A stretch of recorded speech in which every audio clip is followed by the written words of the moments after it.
Today we organized a walkout, and we had a lot of high school students and students from a council that came and supported the cause and respected the lives of the Parkland shooting. And I also think that it was really special because for a lot of us, it's our first time participating in any sort of speaking up for our civil rights, and it's something that we'll always remember. And a lot of high schools around the country have been doing the same thing, so it's very it's a step that we're taking into our lives and playing our role in this country.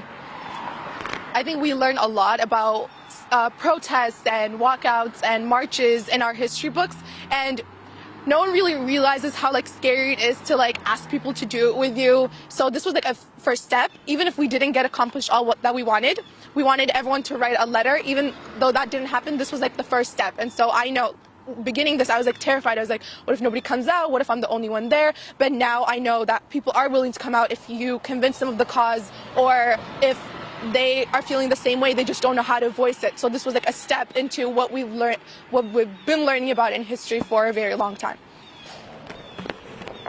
Going off what Barukti said, it was actually kind of funny how the whole walkout came to be, because she actually just messaged me on Instagram because I spoke up about something in my history class. And it's funny how something as small as saying something in a class in high school can ripple out to something as big as a walkout with 2,000 people attending it.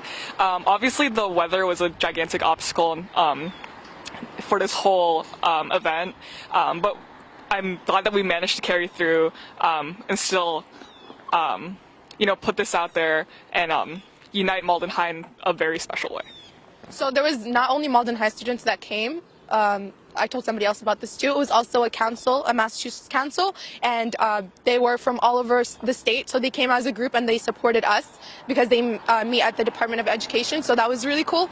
And also what I want to say is that there was also somebody standing on the front steps that was holding a sign that says the Second Amendment right shouldn't be infringed upon. So they were obviously against the walkout, but they were doing it in a peaceful way, and students that were walking in from the walkout, they were respecting them too. So I really like the fact that we can have opposing views and still be talk about it, because one of the guys, actually two of the guys that were holding were actually some of my friends. So we can have these conversations without being outraged and without, that's it.